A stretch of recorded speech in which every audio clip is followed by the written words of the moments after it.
But I wonder when we're tanking if you find yourself thinking about that team from 2023.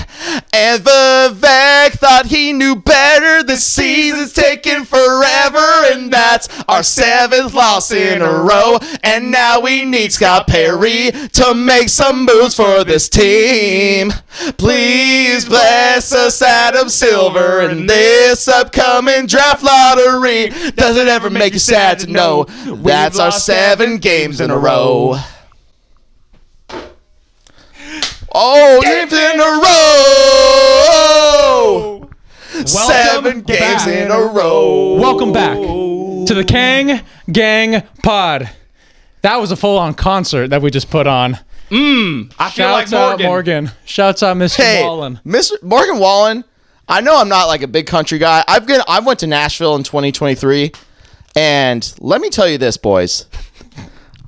Country music is slept on. Do not sleep on country music. It is a good time. I learned a lot from just being a musician in Nashville, just like how the professionalism goes and just how it really goes. And even though I was like partying and all that stuff in Nashville, I was paying attention to all the musicians because it is the musical hotspot in the country. But I think Sacramento triumphs Nashville with how wonderful our musical scene is here. So well said. In my opinion, in my formal opinion. Well said, RT McGraw. With that being said, if you'd like us to do more country intros, let us know in the comments, because we like to change it up a little bit. We'll do some Kesha, we'll do some Al City, we'll do some The Fray, we'll do some Eminem. But if you want us to do a little bit more country, let us know. Very well said, Johnny Aldean. Well, thank you, Christo Keith. Well, Cristo Urban will take it from here. The Sacramento Kings. Whoa. And don't forget, RT Combs. I was going to say RT Rock. I was going to say Ryan Shelton. I was going to say, damn, that was my take too. Dang it. I lost. All right. Or Kid Clark. Well, guys, we did it again. The Sacramento Kings found a way to play great basketball for 84 points at the game. Let me just break this down. 84-84 with 3 minutes left in the third. You know what happens, RT? Yeah. 13-0 run for the Warriors. Without Steph. They extend it to 15. Yeah, great point. Steph's last points in the game came at the 5-minute mark. They went on a 15-0 run going into the fourth quarter. Then they outscore us 40-19, and the Sacramento Kings lose by 34 points. 137-103. The tank continues. We are now 8-30, and this is officially the worst start in franchise history. So, boys, we got a lot to talk about today because obviously there's someone. Well, we're obviously going to talk about the game, but let me just break down what this podcast is going to entail. We're going to talk about the game. We're going to talk about the guy who's sitting with his hoodie on the court in the warm-ups on the opposing team. There's a lot of rumors circulating right now. We're going to get into some articles by Anthony Slater from ESPN, who spoke with Scott Perry. He has a lot to say, and we're also going to talk about the Keon Ellis rumors, the Jonathon Kuminga rumor. We're going to talk about it all. So we got a fun episode today. You can't forget about the Trae Young rumors. Oh, that's the Trae Young trade. Don't worry. Yeah, we're because there's some stuff that's going on. Yes. Yeah, we're talking. Yeah. I mean, that's the only fun part to talk about. There's nothing fun to talk about in the game. You know what I mean? I disagree because the first 30, quick breakdown. I'm saying there's important things to talk about, but it's not fun things. No, not fun at all. Not fun at all. but RT, break it down. things. Well, listen, I will disagree. For 35 minutes, we did compete. For 35 minutes. Listen, that's what he exactly said in the podcast. Listen, he did say that. He did say that in the post-game interview, though. He says that every post-game interview. But he does. Competed 35 minutes. Oh, maybe we competed 2 quarters. Oh, we competed in that first quarter. He says it every interview. It's just different increments of time. I know. Sooner or later, you got to figure it out. Yeah, you got to figure it out. You got to play it. I don't think they want to figure it out. I don't think they want to figure it out because in this article, which we'll get to at the end, it was an excellent read. But Slater was just on Deuce and Mo. He was talking about it. He was doing a little press run talking about this Sacramento Kings article. All of ESPN was talking about it. It was very interesting. So for those at home, go give it a read. But this game, like RT said, 35 minutes. That's all we saw. It was really exciting, though. I was very impressed with DeMar DeRozan. If DeMar DeRozan does not get moved at the deadline, I just don't understand. I don't think it's going to be for a lot because obviously with Trae Young getting salary dumped in his prime, which we'll talk about later, but that's just where the NBA is at with this new, with every team almost like flirting with the second apron and all of these regulations with, what's it called? What's that Luxury term? tax? Not the luxury tax. There's another term. Oh, It's not the aprons. It's there's a technical term in the NBA trade world that's preventing Trade exceptions? all the teams from making trades. it's not like bird rights though, because that's free No, agency. It'll come to me. Yeah. It'll come to me. But yeah, Steph Curry went off tonight. 27 points in 3 quarters, 10 assists. He had one less three than the Sacramento Kings tonight, which is crazy because this is where I think we need to begin. The Kings shot 5 for 13 in the first half, finished 7 for 27. Yeah. So, I mean, You're not going to outshoot the Warriors most nights. I mean, it's you're not going to outshoot, but You're not gonna shoot anybody in the NBA. But if you make nights. Kings. 2 in the second half is crazy. But we allowed the worst team in paint scoring to score 60 point on us. And it wasn't just Steph. Steph obviously had a solid game. That's just like a normal game for Steph. But it was all of the Quentin Post, the Shake Milton looked like prime Malik Monk out there. Yeah. Draymond Green hit 3 threes Yeah, tonight 3 too. threes tonight. Yeah. Yeah, I mean, they were moving the ball, and I think all the paint points were coming from backdoor cuts. Jimmy Butler just cutting to the basket. I mean, Open threes. our guys, man, they just fall asleep if they're not on the ball. Like, they really do. And we give up easily. We just give up so easily. Yeah, like you said, they're moving the ball well. They had 39 assists to our 23. Yeah. So, yeah, our perimeter defense was terrible. They had 19 three-pointers tonight. They only had 7 in the first half. So, second half is when they went on that crazy run. But, yeah, getting outscored 40-19 in the fourth quarter. How many times have we seen just a fourth quarter, what do you even want to call it? A demolition? Disappearing act. Yeah. I call it a disappearing act. act. It was a disappearing act Yeah. tonight, man. Like, It's like the sun coming up in the morning. You know? yeah, Another day. yeah. Another day. It's like in Sinners, right? And if you haven't seen Sinners, don't click like 20, 30 seconds away. But it's like the vampires, like You just spoiled the whole movie. Yeah, I you did. told them about the I vampires? told them. Listen, come on. Like, if you haven't seen Sinners, you haven't seen it. But come on, get it together. Or it's kind of like Groundhog Day or like Edge of Tomorrow with Tom Cruise or Source Code. It's like the same. You wake up and the same day's happening. Yeah, exactly, exactly. That's kind of how I feel with these Kings games. It's nothing new to us. Nothing new. 7 in a row now. Poor defensive effort. It's just nothing new. ISO ball that sometimes works, but not for 4 quarters. It will always work at some point in the game, but when we try to do the same thing all game long, it just happens. 1 again to and 3 again. quarters max. That's how long our offense. And then we try like, okay, the one-on-one ball worked great. The first 3 quarters were tied 84-84. They keep going. 13-15-0 run. Yeah, and it was then our you're out the game. Then you're out the game. It was our 2 ISO scores that led us in scoring at that point, DeRozan and Levine. Yeah. And then look what happens when they don't get anyone involved. No one is in a rhythm. No one's feeling good. And then I think DeRozan was out during that run. I saw him on the end of the bench, and then he came in, and then it was just too late. And by that point, it was already like 103 to it was bad. It was bad. But one positive, Keon Ellis got the start. We're going to talk about Keon Ellis in like 2 seconds, but I want to hear your thoughts about it. But and then Malik Monk did not get a DNP tonight, and he actually played pretty good in the first half. He had 8 points, 4 for 5 from the field, so he came in looking hot. But then second half, he didn't make a shot. So it's kind of where we're at. And then Zach LaVine was saying it best: just a bunch of individuals out there. It's hard to get everyone their own while still being a team. When he said that, I'm like, it's true.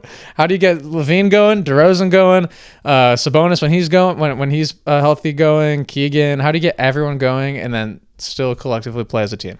I mean, you got to have. I mean, to be a team, you need people to buy in, and I don't think Zach's never bought into this team, never bought into the Kings, and I think at this point, with all the trade rumors going on, it's not going to get any better. They're not going to buy into the team, buy into the system at all. There's no point. So we're gonna get this every night until a trade happens. It's just auditions now at this point. It really is. It's America's Got Talent.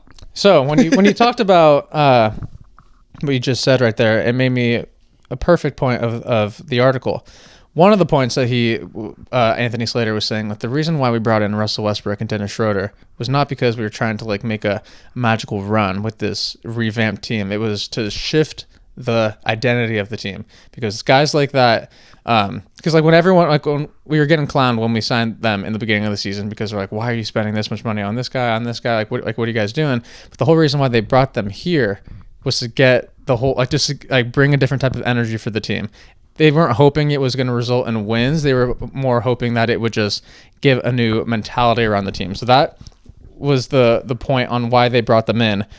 Another interesting point, Scott Perry brought Doug Christie and one other coach, I forgot who it was. They brought them to the dorms at a college to stay with the Pittsburgh Steelers for 3 days. So Scott Perry, Doug Christie, and one other coach lived in the dorms at a college during like the Pittsburgh Steelers training camp. Oh my God, this is early. Because Scott Perry wanted to like set the tone of like what the future of this team is going to look like, and like he was using the Steelers as a reference point and saying that the Kings have had 19 losing seasons out of 20, and the Steelers have had 19 winning seasons, like record-wise. So he wanted, and he has like ties to the coach in Pittsburgh, so he brought them there in the beginning of the season to get the mindset right. So what are your thoughts on that? I'm sorry. Listen, like the Steelers are a hell of a franchise, but like the track record for the Steelers the last 10 years, oh boy, 10-7, 9-8, Mike Tomlin, dude. I mean, I don't really like. Did Scott Perry go to like an Aaron Rodgers retreat and take some ayahuasca or something? Like, what does he think this juju is gonna do? It's not gonna do anything. He brought them in. I don't know what it was, but he was saying something about how Mike Tomlin is just such like a hard-nosed coach. It's gonna like get Doug Christie. Does he understand that get the NFL is a completely different sport where the players like are actually able to get coached? The NBA are completely different personalities than the NFL players. Like, it's not apples to apples as far as coaching goes. Like, maybe to build a culture, yeah, it's a good influence to watch how someone builds a culture. That's but like, as a rookie head coach, you should be shadowing other NBA head coaches. Like, I don't think that doesn't sound too productive, and clearly it shows. It was just a 3-day retreat. I don't know what. I turned it into a 3-day darkness retreat at that point. I don't know. Scott Perry's smoking something. I don't know. You're talking to two NFL guys here. I mean, yeah. Hey, did I take him? I'm just reading what was on. No, but do you think that's a smart thing to do? I think it's interesting. Sure, but I don't know. I mean, obviously, me doing a backflip off Tower Bridge is interesting too. But I'm not gonna do it. You know, like I just don't. It's just odd thinking for me. Like to think that you have this new head coach, you want him to learn a culture, and you show him a different sport where I guess they do have culture, but it's a completely different sport where the coaching philosophies are completely different. Any tips Tomlin's going to give Christie, he's not going to be able to implement to his team. I guess they can be general, like.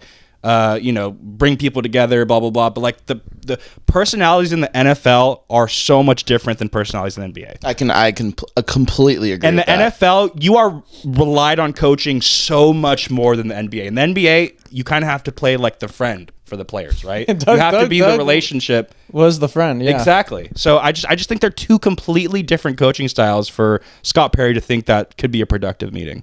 Yeah, I don't know what the exact reason was. My guess is that it was just to understand like the culture of like, building. But I don't know if that's the correct coach. Tomlin owed him some money or something, and he just had to go meet with him to get it back. He's like, man, you know what? I'll teach you how to be a good coach. That way you can coach a 42-40 NBA team. I'll help you get to the play-in every single year. That's literally the Pittsburgh Steelers. Get to the wild card every year. I'll teach you how to be mid. Yes. I'll teach you. Because you know maybe how, get one like, Super Bowl. You know how Wemby went to China to go study the monks? I think this was Scott Perry's version of that. The monks of Pittsburgh, Pennsylvania. Yeah. That was an interesting part of the article. That's interesting. Scott Perry did say that him and Vivek both are in alignment that there's going to be short-term pain in order for long-term gain. That's something that, and obviously right now we're in the pain stage. Perry will make and take calls on anyone except for Keegan, Max, and Neek. So that was another big point. So now we know who like our untouchables are. For fact now, Perry went to Miami to go meet with Kuminga in the offseason, and they still have a very close connection and mutual interest. They're boys. Yeah, so that's definitely a thing, and especially with how close we're getting to when he could be traded on the 15th of January. So that's something to look out for. Scott Perry's main focus right now is the draft. So we know from the upper ends, they do not want this team to win. So I'm excited to see how far we could push that agenda of losing, because Indiana won on that 13-game losing streak. We're on a 7-game. Like, how far can we go down? Because that's what everyone wants. Because they're like, Scott is just focused on those top 4 right now, is what it sounds like. So I'm excited about that. He said the first task is very clear. We need to get younger as a team. So obviously he's looking to trade everyone. He's trying to get everyone out, and those were like the main takeaways that I jotted down. But it was interesting to get an inside look of Scott Perry's interesting mind. Hey, listen, we got sole possession of the number 2 draft slot right now. Yeah. And I mean, because the Pelicans won today and we lost. Mm-hmm. Officially So the worst team in the West. But it's just good to see that Scott Perry is wanting to overturn this team, but it's also so that he's not trying to be like make like a quick move. Like, they might just eat the contracts. So if there's no good trade calls coming his way, he might just. But why? You should send him for anything you can get. Get him off your team and just keep losing. That's what they're. Yeah. What's the point? Yeah. So, what's the point in keeping him? Like, but maybe this is the trade losing Levine recipe for 2 second-round picks. If you keep these vets, you keep these vets on your team, they're gonna keep trying to, like. So some games are gonna be won just because they've been in the league so long. Mm-hmm. Like, it's just gonna happen. I'd rather have them off the team for peanuts. I don't care what it takes. I'll trade Levine for an In-N-Out burger. I don't care. But great points. Great. Well said. Yeah. Well said. Great article. But I'm in the boat where, like, I'll believe it when I see it type thing. So I think, I mean, obviously I want a trade to happen. I don't just want him to stand pat. I think we have valuable assets on the team that can be moved for draft capital, young players, etc. I would be very disappointed if Scott Perry doesn't make a move in the trade deadline. But I think the article's right on point with Kings fans thinking. Like, this is the pain that we're going through right now for something hopefully bigger. I mean, you don't need to be an NBA GM to know how stacked this draft is. Like, I'm pretty sure, my uncle that lives in the Philippines knows that this is a pretty good NBA draft, and he watches Filipino basketball league. Like, everyone knows that this is a tank season. If you're going to tank any season, this is the season to do it. And maybe he's just saying he's not trying to make moves so other teams give better offers, which is, good thinking on his part. But I just want these guys off the team. I want these vets off the team. I want a young roster. I don't even care if we lose. Like, I want a young roster that plays hard, because if we hold on to these vets and we eat these contracts, like, some games are going to be won just because of the pride the veterans have, But with them on the court, they've only won 8 games. For sure. But I'd just rather have young guys get more playing time. Oh, for sure. Get more playing time than just vets eating up their shots, eating up their looks. Like, yeah. I want them to have the ball more. I don't want Levine bringing it up and just ISO ball all the time and Neek sitting in the corner. Like, I want Neek in uncomfortable spots that he hasn't been to grow his game.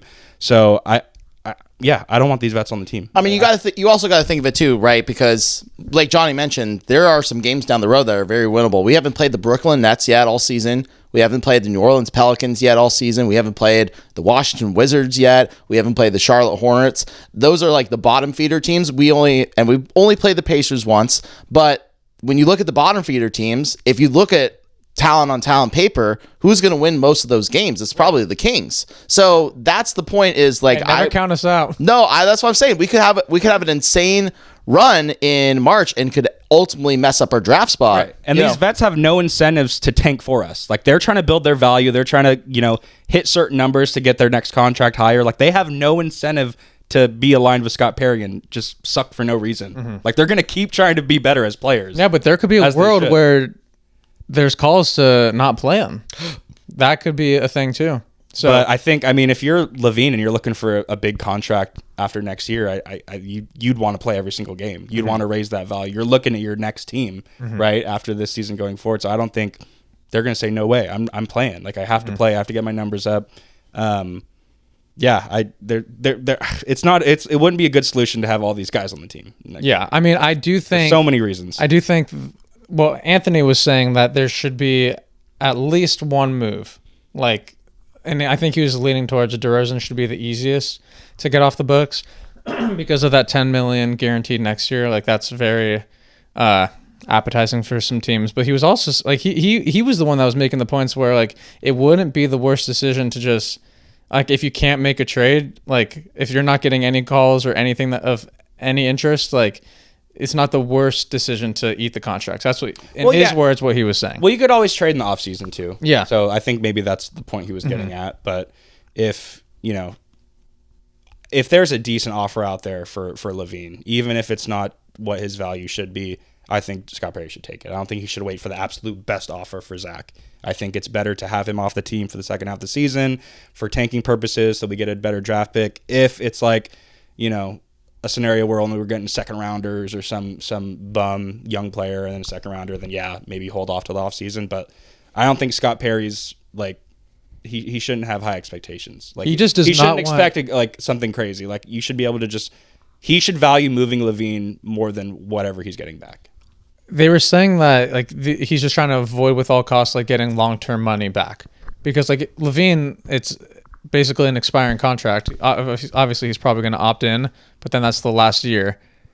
So if you trade like with the CJ McCollum thing, like he has like that 1 year, but then Corey Kispert was 4 years. So it's like he's not trying to get like a long-term player in return to match the money.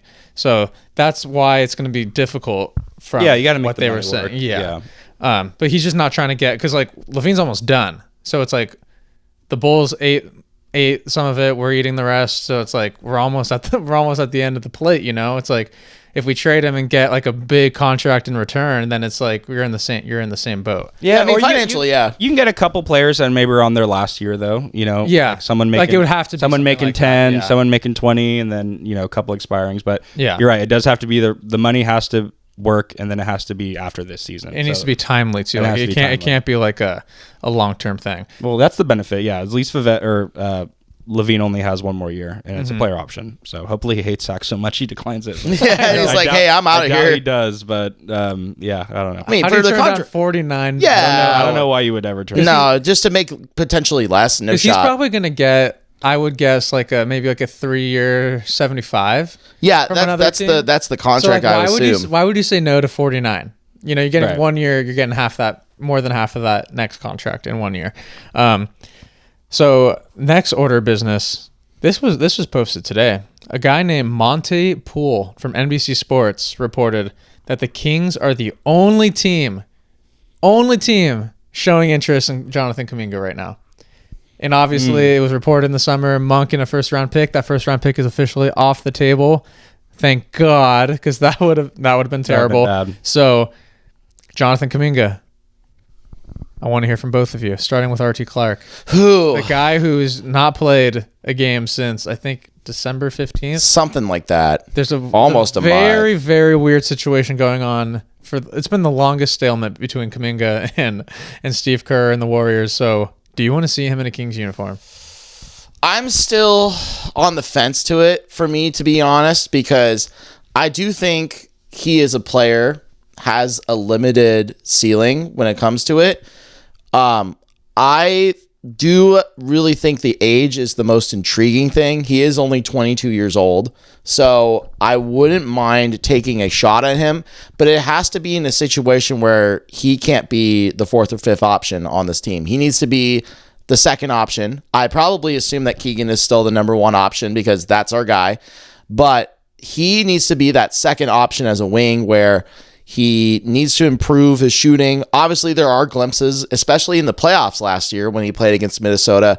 There was a game where he went for 30, and you have to think where he shot the ball really well. So there is moments where Kuminga can be this athletic, big man guy that is almost like serves as a young Aaron Gordon, but there are times where he is inconsistent in terms of shooting and inconsistent in terms of defense and inconsistent And a lot of things. I just think he's a very inconsistent player for how young he is and how much mileage that he has had so far in the NBA. I think that is kind of the big concern with it. I do understand the situation with Golden State is not the most prettiest situation because with Draymond Green making comments, Jimmy Butler making comments about Jonathon Kuminga, it doesn't feel like they are welcoming Kuminga as much as they want to. And I do think that there is a part where there's so much tension that's going on between him and Golden State where they almost kind of need to let that leash go. Because I know they just did an extension, but I don't think he probably gets moved at this deadline. I probably assume it would be most likely, again, we talked about this earlier, is in the offseason because now what they have a full year, I think the Warriors are definitely going to try and make a push for something at the trade deadline. I feel like Kuminga is a piece, but I don't know if they're going to try and go get after Lauri Markkanen. There are some players like that.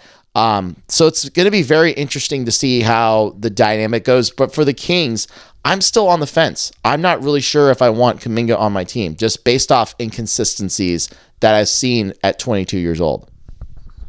I would be greatly excited to watch Jonathon Kuminga in a Sacramento Kings uniform. It would make watching Kings games so much more exciting for me. I think the pros of trading for Kuminga is the chances for him to blossom into a star. I think he's 23 now. Yeah, I think he's 23, right? You're right. So those are and he's insane prospect, obviously, with a G League Ignite 7th pick. He was a raw prospect, so he's just now hitting his stride. He's in a terrible situation. We've seen flashes of him going off, and his position is such an important position in the NBA, being a 6'7" forward that can guard multiple positions. We know the Kings aren't the best at getting prospects like that. He's shown improvement in his numbers. I know this season's kind of a minute point, but he's shown improvement in his scoring, his 3-point attempts.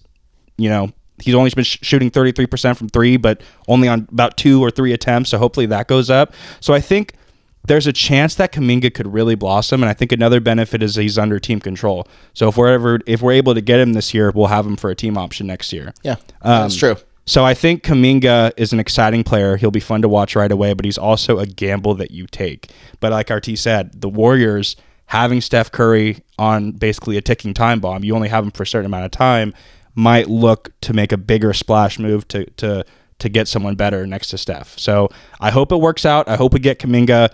He's an exciting player. I think he could play next to Keegan. I think he could be part of a fun rebuilding team.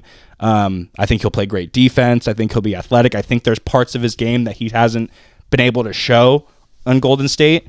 So I'm all for it. I would be ecstatic if I woke up tomorrow and I saw Jonathon Kuminga move to the Kings. It's just going to be difficult because I know the Warriors are going to want a heavy hitter for their maybe last season with Steph. But I would be very excited. Last few years, because I do think Steph has a couple more years left. Definitely. With the leverage that he does. But each season is very important. Yeah, each season's very important. Without a shadow of a doubt. You don't want this season to go to waste. Taking time bomb. Like every moment counts. Every moment counts with Steph. Yeah. So Anthony Slater, who obviously writes for ESPN, but he covers the Warriors, so he knows everything that's going on with that team. And he's like, I'm very confident he will be moved before the deadline. So he's putting that out there. He says he has a close relationship with Kuminga. He was even with him in Cleveland over the offseason, like watching him work out and everything. And he said that he just wants to be in a situation where he could play 30 to 35 minutes and where he doesn't feel like, oh, if I make a mistake, I'm going to get pulled. Because short leash in Golden State, that's what he was accustomed to. If he makes a mistake, he's going to get pulled out the game. If he makes it again, he might get the DNPs and rack him up. He's just looking for a situation where he could play over 30 minutes a game and like a team like the Sacramento Kings that are not going to be good for a long time. This is a perfect situation where he could actually develop more and more and more and like actually be the player that he believes in himself that he could be. Great point. That's why I think like I'm kind of on the like I still don't know what to make of him because obviously like he's like a flash player. Like you've seen him play good here, terrible there, good there. But it's like when you're on a team that is so strict with how they ran and like obviously like you can't have Jonathon Kuminga taking the ball over Draymond Green who plays the same position as him. Yeah, so it's like great point, being on a team where he's just like completely free. Yeah, I'm intrigued just to see what it could be. Obviously the age. how could you not want a guy that's been in the league for 5 years and he's only 22? Like, Yeah. why not? We would get him at a $24 million price point into next year, and then if we like how it turned out, you extend him. You extend him, So- and then he likes playing here because he's getting more minutes. Yeah. Right? But Great you guys point on the also minutes, made- Christo. He's yeah. never had more than 20. His highest scoring minutes per game in the season was 26. Other than that, 20 minutes, 24 minutes. And that was 24 probably when minutes, they won. And 16 Was minutes. it 26 minutes when they won? 26 minutes and 23-24. Yeah, when he played 74 games. Well, he would. Then they were competing too. Yeah. They were Right, competing. but the point this is is- before Jimmy Butler. But the point is, he's never had a chance to blossom or shine. And think about how frustrating that can be as a player, right? You're going in as a 7th pick. Obviously, he was highly touted coming out of the G League Ignite. He was supposed to leave his mark right away. And obviously, he got into a winning situation, which is great. But at some point, you want to flourish. And I think that's where the Warriors, who are very like system based, they're very much, they have the rings already. So the history speaks for itself. A young player comes up that wants the reign, and they're probably like, hey, whoa down, buddy. Like, slow down. We got Draymond here. We don't even need you. We got Right? number 30 right there. We don't even need you. So it's one of those things where I agree with you, Christo. I think it's a gamble worth taking because he hasn't had the opportunity to blossom yet. So I know RT has his judgments about his game, but I think he hasn't had the opportunity to play through those mistakes. And I think which that's is very important as a young player. I think that's a fair point to make as well, because again, you are looking at it both sides. I just think that to me, when it comes to having a wing, I think there are more intriguing players that are coming up in this draft class that I believe that have a higher upside than a Jonathon Kuminga. I mean, you can never have too many wins, Yeah, though. but that's we're good- in that's that a good NBA. thing. Look at the Rockets. You I can agree. never have too many guys that are 6'6" and taller. You know No, what I I mean? agree. Like, say, for example, say we have Keegan and Kuminga, right? Mm-hmm. Or how tall is Kuminga? 6'7". Then Keegan's 6'8". We're leaving that in Yeah. 2026, by the And way. then say the cards fall in the right way and we get AJ. That Look at the Rockets lineup. The length. Oh, yeah. I mean, the That's how Rockets the are league's moving, RT. Right. You Oh, of can't course. have too many. Of course. too And many wings on we've your team. talked about this before. The wing issues have been a big problem. So most valuable position in the NBA. I do understand that from that side of point of things. Like, I totally get that. My thing is that for me, if we do have AJ Debinsa and we say that we do have Jonathon Kuminga, who's going to most likely have more touches going in? I think both teams gonna be most likely it's going to be a 60-40 split, and probably favors the rookie more than Kuminga. Not saying that like I think that he has a more flawed game than AJ, but for me, just going into that sakeness of it, I just think that to me, there's more aspects to this game. But I do understand you're part of that. I do agree that wings are going to be a very valuable thing. The Rockets crush in that department. They're proving it right now. They are proving it. that 100%. system works. That 100%. We've process been lacking wings works. for far too long. That's why De'Aaron left. It's time to keep just 'em. load up on the wings. Yeah. Oh, yeah. I And agree. I'm like, if we could get them for, I don't know what our deal is going to look like that's going to like woo the Warriors away, because Anthony Slater was also saying that the Warriors are still going to play hardball on him because Joe Lacob was the one that drafted him and he's the one that owns the team, and he's like protective over Kuminga for some reason. Obviously, it's hard for him and Kerr to be aligned with how the team is going to be because obviously you have number 30 on your team. So it's going to be interesting because I don't know. The Warriors have the pieces to send a massive blockbuster trade over to get a singular guy. I don't know. Yeah, RT mentioned Laurie. I don't know who they're going to go after, but they have to go after someone because this team currently standing is not the team that's going to end the season with the Warriors. So they could use a Kuminga, they could use a Moody, Pajemski pick. They could do all of that. Yeah. Why would they just give us just Kuminga? So that's like my one thing where I'm like, but if we're the only team that's showing interest, then Right. that's the important our key. upper hand right there. Is we don't know the we don't know other teams' interest in Kuminga, right? We're not according really sure. according to Monte Poole, we are the only team. Yeah. So So with that being said, I would love Kuminga in a Kings uniform. I think he could coexist with whatever rookie we do bring in. But yeah, I think our team made a good point. He shouldn't be the third or fourth option on this team. I think if you bring in a guy like Kuminga, you're moving all the vets. You're doing a full you have to. rebuild. And I think you're Christian starting likes him Neek. too, You're so. starting Neek, Kuminga, Keegan, and Max. Like that's your lineup. that's sounds fun to me. I'll take it. I If we would draft watch Darren Patterson, if we draft Darren Peterson with that, run like, that, hey, dude, I'll be happy with I'll that. buy season tickets. If we do, I'll buy season tickets. Darren would be kind of fun with that group too. That sure. I would like that. That's a defensive unit right Yeah. there. Like, Oh yeah. Let us know what you think about the Kuminga situation. All right, let's move on to this next post that was posted today as well. According to James Edwards, who is a senior writer for The Athletic, he said that the Kings are seeking a first-round pick for Keon Ellis. bold. So interesting because Scott Perry is on the record for saying that he likes Keon Ellis. So if he's out saying that on Sacktown Sports interviews and other, he's on the record for saying it, why are they shopping him? They didn't pick up the option earlier in the season. We don't know where Keon stands. That's the deciding factor. If Keon is like, hey, I'm struggling to get minutes now, how am I going to get minutes going forward? I think I could get a bigger bag somewhere else and play more minutes and play more meaningful basketball. We don't know if Keon is thinking that. If he is, then we have to trade him because we can't just let him walk in free agency. Or if you have that conversation and Keon's like, I love the city. I don't want to leave. I know I have a house in Florida, but I like my house in Sac better. I want to be here. I want to be part of the young core. I want to be that guy off the bench. Give me the deal and I'm ready. What do you guys think about Keon Ellis' future? I'm not, it makes sense if Scott Perry really loves this draft that he's shopping him for a first-round pick. That makes sense. I don't think Keon is a must trade to start the rebuild. I think he can fit this rebuild timeline. He's the same age as Keegan Murray. I think it's not a must to move Keon in order to start a rebuild. I think both things can happen. I think you could sign him to a team-friendly contract, especially if he takes a discount. I do not mind that whatsoever. Keon brings a certain type of identity that I think Scott Perry wants. Right? That's what he said. Everything that Scott wants. Exactly. That's what he said he wants.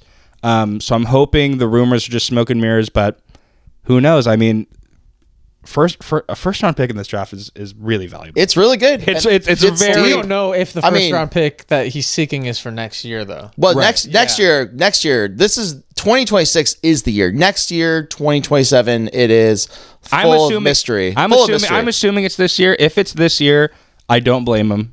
If it were to be next year, I'd be a little bit more disappointed. But with that being said, I wouldn't mind Keon staying on this team through the rebuild. I think that would be my preference. Yeah. I think he's a fan favorite. He loves it here, which is surprising through all the shit that he's gone through. So yeah, not surprised that Scott Perry's shopping him. I'm hoping it's for a pick this year, but I think Keon could go through this rebuild with us. I think he can. I think he's young enough. I think he'll be able to show rookies the culture that people want to build here. He has a chance to be even more of a leadership role. I mean, think about it. Throughout his tenure with the Kings, he's been kind of the forgotten guard. Like Kings fans love him and appreciate him, and teams around the league, when he first kind of came up. But for the most part, he's played behind De'Aaron. Now he's playing behind Russ and trying to get guard minutes, playing behind Monk. Like he's just been forgotten about. So I'd be curious to see Keon in a more heightened role, a role where he plays 30 plus a night. I think there's a lot to his game that he hasn't shown yet and that we've seen in flashes. So I think if he loves it here and he's willing to do a team friendly deal, I'd love to see Keon on that rebuilding team and playing 30 plus minutes a night. Yeah, I mean, I completely agree with Johnny. I think to me that Keon is definitely a huge part of this rebuild. I think you can build the pillars that Scott Perry was talking about in Keon Ellis, where he is one of those damn pillars that he's all six. Yeah, he's all six. He's all damn near of the six qualities that you want. Yeah. Yeah, he has 7. Yeah, exactly. So, but in my opinion, I do think that Keon Ellis is a very valuable guy that you have on your bench. You provide an identity to your bench with that. Now, I do think there are moments like in tonight's game where he can be a valuable starter too, and we've also seen it during 2 years ago when Malik Monk went down, and in that stint, Keon Ellis really showed out by locking up Steph in that play-in game. So there is that value where people really respect Ellis Island. And, that's where you can really, really show, like, he's a fan favorite.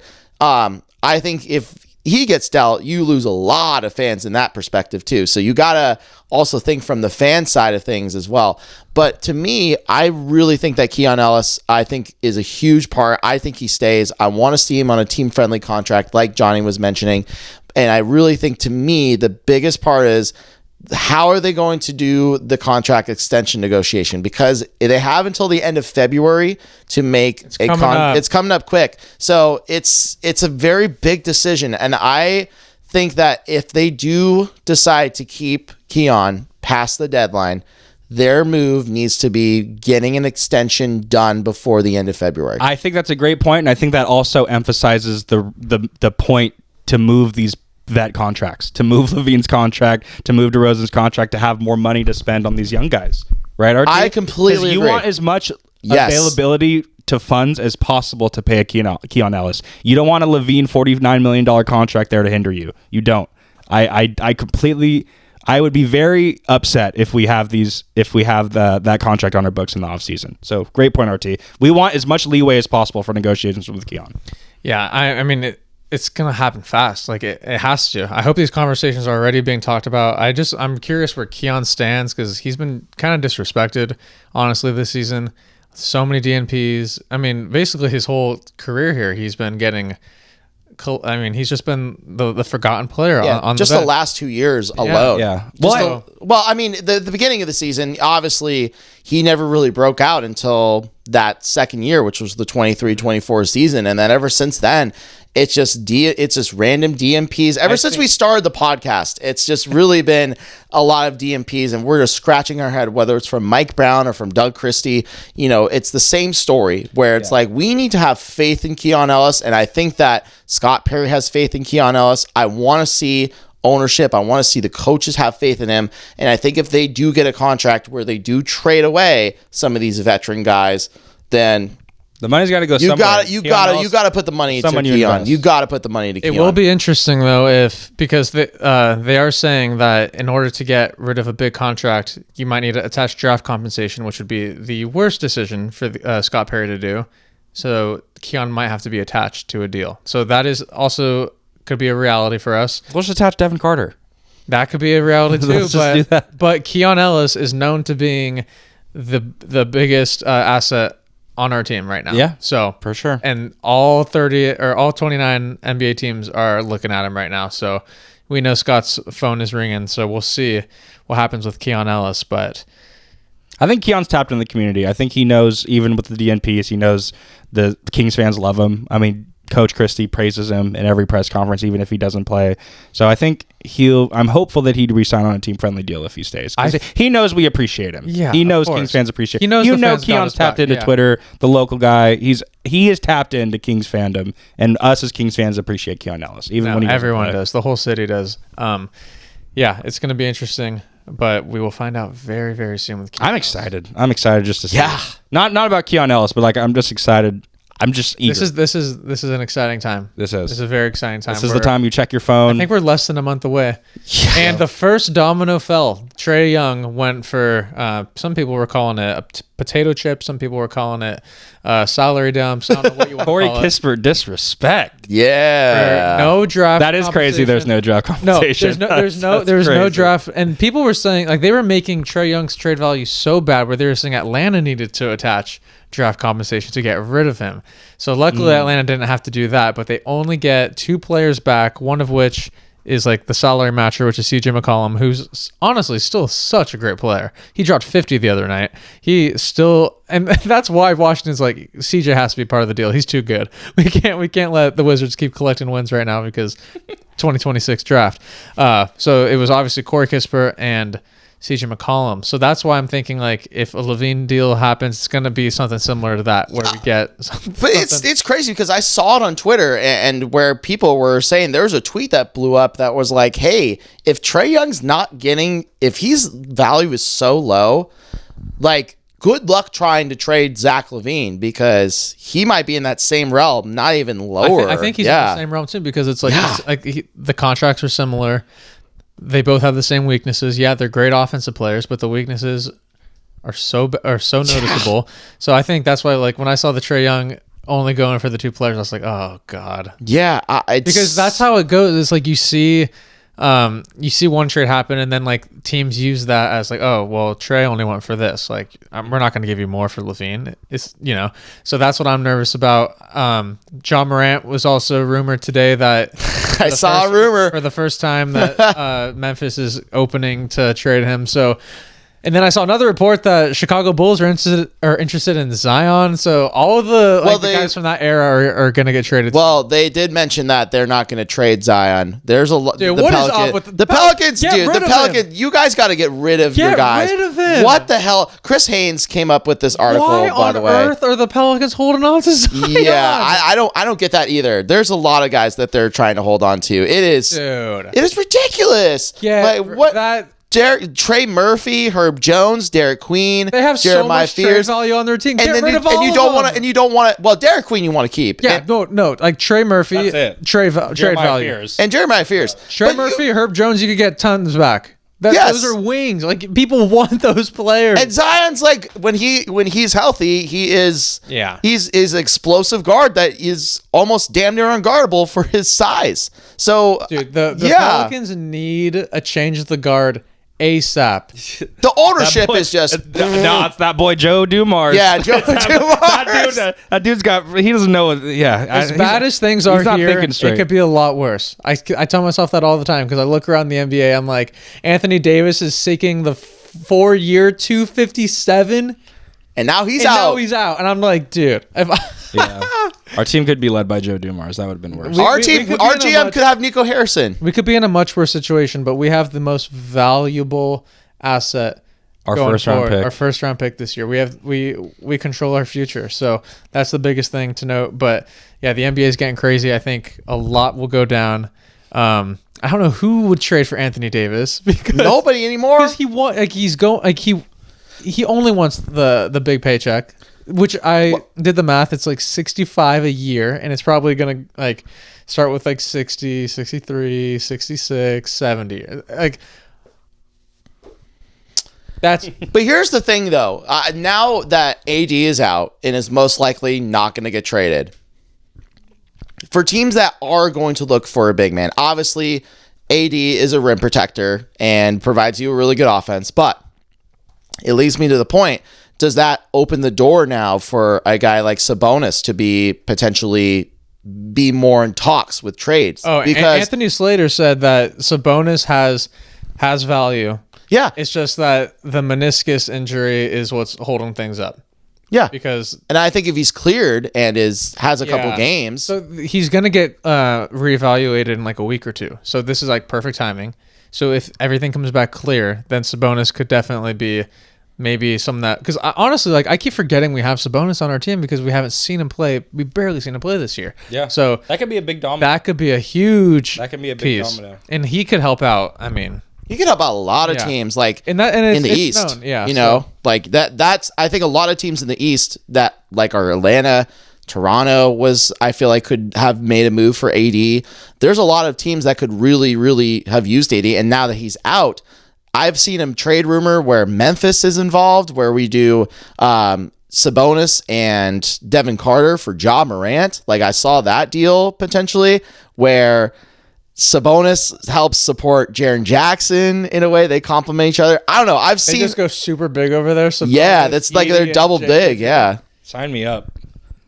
If that trade happens, I will say that is the one trade I will do for Ja Morant. If it's we'd fleece him. If it's Sabonis and Carter for Ja, I am taking that deal straight up. No questions asked. No ifs, ands, or buts. I am clicking the smash accept button right away. I still think that maybe they might try to do a Kuminga in a Sabonis deal. Where we would get Kuminga, Moody. Like they would have to throw in a bunch of I don't know. But I think Sabonis could be a dark horse because I think everyone's forgetting about him. Mm-hmm. Even Kings fan. I mean, I forgot about him. Yeah. Until RT brought his name up, then it reminded me that Slater was talking about him today. So this is a good time of year. It's a great time. It's a good time of year. Oh yeah. The Kings have assets. They do. We have assets. Even Russ is an asset. Like the way he played this year. Dennis is an Dennis asset. Schroeder. So like, if we have to move Levine and have to attach something, it might have we might just attach Dennis. We might just it doesn't necessarily have to be. And we still have Monk. We still have Monk. Oh, then after that you just give Keon the check and then just say boom, all done. Get all Hopefully. that money off the books so you can pay your Keegans. We already paid Keegan, but you can pay your Keon, pay your rookie eventually. Like we need it. We need that money. I would love to be a team where we have like we clear like 60 million like for like the cap. Yeah. Like during We've never had cap space ever. No. It would As be a nice team, to be we've in a never had cap position space. where you could just like a free agency comes and like the Kings could like sign like 3-4 guys. Like we haven't had that in a while. I mean, the Rockets did a phenomenal example of that where they dumped all their salary when they traded away James Harden, and then after a while they got some more valuable picks. They traded for a bunch of picks, got younger, and then they signed Fred VanVleet. They signed Dylan Brooks that built the culture, and then afterwards they flipped Dylan Brooks for Kevin Durant. Like, there's just a lot of really good moves that the Rockets made. So I really think that if you are doing this rebuild, I wouldn't say it's more like the OKC rebuild. I would look at it at the Houston rebuild side of things because OKC, they were able to get Shea with the trade. Yeah. So that changes your rebuild immensely when you're able to get someone via trade and then add draft capital on top of that. Exactly. Yeah, I agree. Do the Houston model. That's what I was saying with the Trae Young rumors. Do a full rebuild and then have your point guard there. With the young players. But yeah, Houston followed the mold. They had all those players on rookie contracts and they were able to sign some vets. But it's about bringing vets in at the perfect time, right? And Fred VanVleet was the perfect vet for that time. Perfect vet. The perfect vet. And they're saying that he might be able to come back this year for the playoff run. Shit, that's gonna be scary if he can. If he is there, He's much needed over there. much needed. I mean, Reed Shepard's and Amen Thompson are doing great. their jobs. But Freddie? But man, Fred is such an Playoff Freddie. elevator. Playoff He is such an elevator, man. Freddie said that the motivation this year is to be back by April. So, I believe it. yeah. It'll be fun playoffs for us to sit back at home and watch. Yeah. Hey, listen, man. I have a team. I will say this. I do think I have a team in mind that could really go all the way. I really think this team has a big chance. I like In the East or the West? We're gonna in the East. In the East. All right. Not the Knicks. All right. So that's your one guess. No, what? Okay, fine. You get one more guess. I'll only get one. Dark horse in the East. It's just any team in the East. Oh, I hope it's not the Pistons. No, it's not the Pistons. Okay, I knew that that's was too the easy. Pistons. No, it's too easy. Your choice to make the distance in the East this year. I got my guess. I got my Yeah. guess. You got yours? And I know what it is. I know what it is. I think it's Boston. It is Boston. Dang it. What were you gonna I'm say? going to say the Raptors. I mean, I like the Raptors. Don't get me Raptors wrong. are fun. I think they're a few years away, but Boston, man. Raptors could be, dude. Raptors could be. They could be They sneaky, have an dude. interesting trade deadline this year too. Yeah, They're looking but to move some God, pieces. I mean, Boston Crazy. just. They can compete this year. Yeah, like if they nail the deadline, Oh yeah, they could reach They could perfectly, really. I do think they're a couple years away too, which is exciting. but they could at least make a run this year. They could make a run, but Anyone in the East can make. I a run. really think Boston has a really good chance of not only coming out of the East, but I do think they have a good chance of winning the whole thing. Like, yeah, I really do believe in this Boston team I a don't lot. believe them like that. I'm They're very good, high on Boston this year. I really like how Peyton Pritchard's been playing. but You like the no Tatum Celtics, right? Well, and then once you have Tatum comes back, then that's another And he's guy. gonna ruin the whole system. Well, I don't think he's going to ruin it that badly, but like, I'm but joking. Jaylen Brown, I really like how Sam Hauser's been playing. There's just guys that What are about just Hugo? Hugo looks so good as a defensive guy for the. Hugo Gonzalez. He is just locking people up as a rookie. Dude, that guy. That's That guy came out insane. of nowhere. What about Johnny's favorite player? Oh man, yeah. There's a lot of Kata. No, Walsh. Jordan Oh, Walsh? yeah, Jordan Walsh is good too, man. I mean, there's bring all there's the some forwards to guys, my dude. team. Bring all the power forwards to my Listen. team. I really like the Boston Celtics, and if I had to be a betting man, because You are a betting man. What are you talking about? yeah, if I was a betting man, in 2026, I would put my money on Boston to win it all. Joe Mazzulla is a coach of the year candidate. Yeah, I think so too. He's great. He's legit. He's legit. All those Eastern Conference teams, they have great coaching. I can't wait to see the Cavaliers blow it up. Oh yeah, they're done. Coming. It's coming. Yeah, just It's coming. Just trade Jared Allen, trade Darius. The Cavs are gonna get blown up DeAndre Hunter soon. are a Sacramento King. I really hope this deadline isn't underwhelming. No, they said it was going to be underwhelming, and every time they say that, I really the hope. opposite happens. The opposite happens. Trae Young was the first domino. I'm just waiting. To order my pizza because the next Domino's is coming. I can't wait. All right, Papa Cristo. Hopefully the Kings are involved. Yeah, well, we'll see. We'll see what happens at King's Hut. That was a good one, Cheese. John's incredible beam. That's the one. That's the one. That's the one. That's the one. All right. Well, that was a fun pod. That was fun. Can't wait to talk about a trade. All these hypotheticals are fun, but I'm just ready to get excited, man. Like, I'm excited about Kuminga, but I just want it to be official so that I could just watch The 15th. I just wanted to fall asleep to highlights. They might have a deal ready, and then on the 15th, boom. Oh, make the call. Imagine. Dude, They probably do. I'm ready for the emergency pods that we're doing. This is We need you. we haven't had an emergency pod in damn near forever. Hey, It's just time. We could talk about the last emergency pod because Oh God, no. The what? I said we could talk about the last emergency pod because you don't work there anymore. Oh yeah.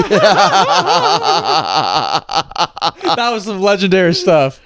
Oh, Jono understood the plan. Oh, because that was crazy. Yeah. That's the definition of an emergency pod. Hey, I was drop dedicated. everything. I was dedicated. That's called dropping everything. yeah. They said, you know what? I'll let it rip. He's like, I'll be there.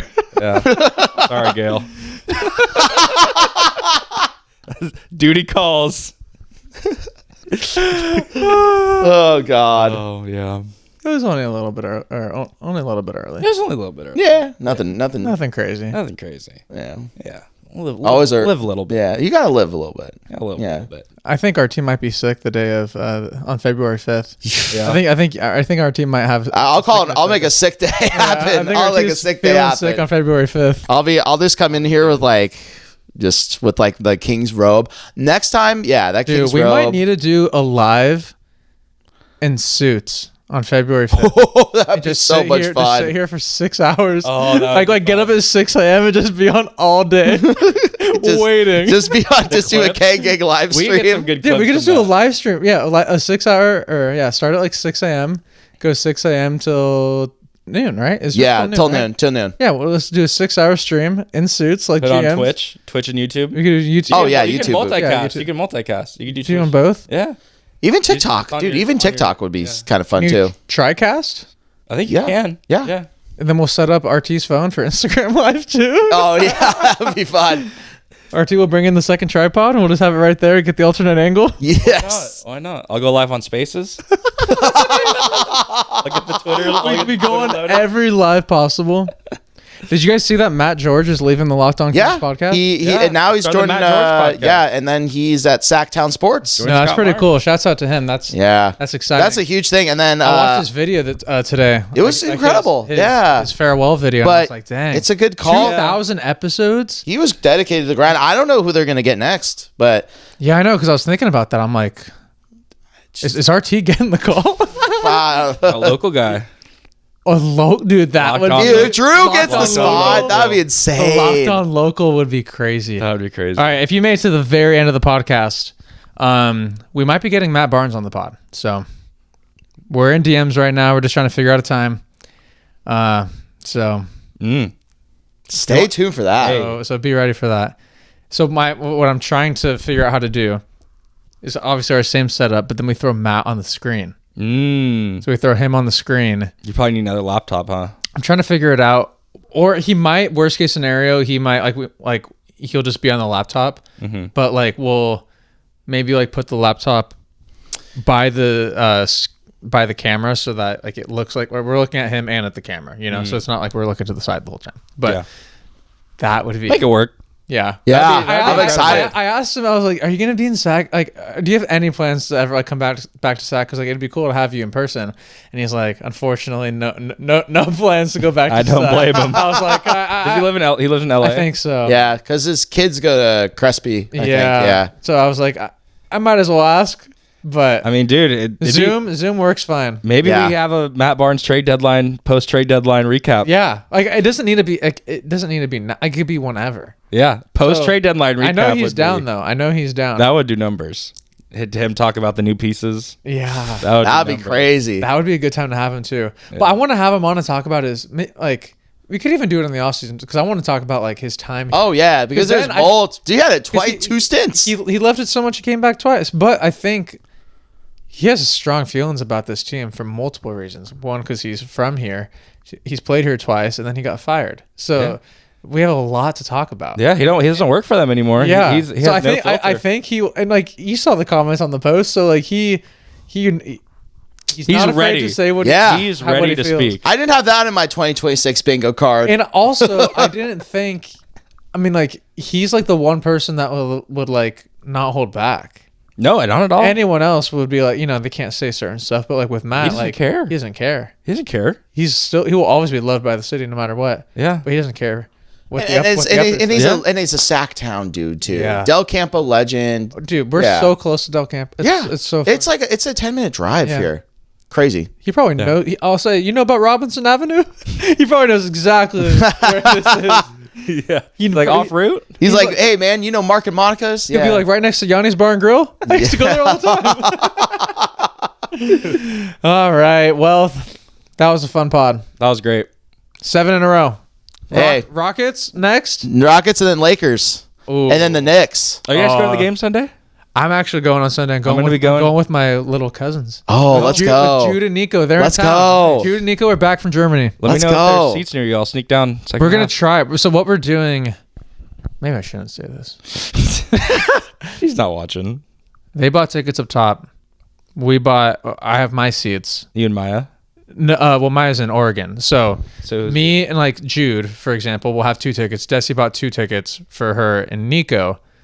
Oh, your desk is coming. So then me and Desi are going to go down to the seats with the kids. Nico's like small enough where she could hold him. And then Jude will just, Mm-hmm. he might stand. They're not gonna kick a I don't kid think out. they're going to kick us. Yeah. So, and then if there's seats nearby, then it works. Then it's perfect. So Yeah, I'll be there. Michelle's friend is visiting in town, and then she has another friend coming. So Hell yeah. Go Rockets. Kevin gave her 2 Hell lower yeah. level tickets, and then she got 2 student tickets for up top. But we're gonna try to sneak down. you will find a spot. Yeah, I'm sure you will. yeah. yeah. Yeah, so I'll be there. I'll be in the building for the Rockets, not the Lakers. But then might be loss number 8, loss number 9 9. the Lakers. Yeah, Rockets are gonna have a revenge game. That'll be Rockets are going to be. be pissed that we beat them. Yeah, that's gonna be lost in break. Ime Udoka's They lost 2 games straight to the Blazers too. Oh, so they're gonna be they pissed. are pissed. yeah, they're on a Yeah. little slump right Wait, now. they They lost got 2. they lost again to the Blazers. Yeah. Nah, Dude, they're going to gonna beat be us by pissed. 50. Yeah, Yeah. they're gonna. Sengun's going to be like, how did you not draft me? Hook shot. Free throw. Jesus. I talked to ball. Yeah. He God. doesn't do it anymore. I know. He should bring it back. No. Needs to. Yeah, and then we play the Lakers the next day. And the Knicks. Then the Knicks, and then the then- Wizards. And the Wizards. That could be. Do you think Trey will come back? I don't know. I hope Trey. I would love to see Trey if he is there. But I saw a report that I'm- they might not play Trey at all this year. That's what I'm saying. He might not even touch the floor because they're trying to tank as much as possible. How could he be so open about tanking like that and not get in trouble? I don't get it. That means that Scott Perry could make the call to Doug Christie to not play Levine Yeah. or DeRozan. Yeah. Yeah, there's got to be some. Or Sabonis. Like that. Like Trae Young just played the other. Like he just played like last week. Right. So I don't know.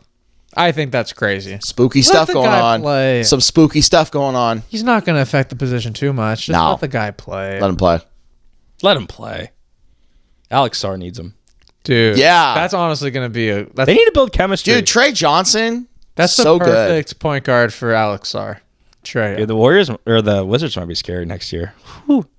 Keyshawn George, And then Alex if they have a Sarr. top and then a top pick. and then a top 5 pick. Trey Johnson is a Trey Johnson. bucket getter, man. Bub Carrington shows flashes. I remember The plus the minus worst merchant. plus The worst minus plus of all minus. time. Bilal Koulibaly is actually a good Bilal's defender. Bilal's great He's though. a great Bilal's defender. great though. defender. Great defender. They got pieces to make some noise next year, I think.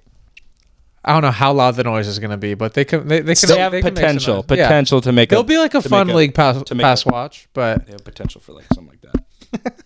just some little drops. Yeah. just some Just little, just a little sprinkle. Just a little ASMR. Oh. Oh, Trey Johnson, I love you. Trey Johnson. Keyshawn George, I love you. Swedish, I love your Swedish butt. Keyshawn George. wow. Scott Perry, if you're listening, there's only one thing that you should do. Scott Perry, you need to trade Zachary Levine. Bros at rock bottom. SpongeBob. All right. See you tomorrow. See you, Shivani.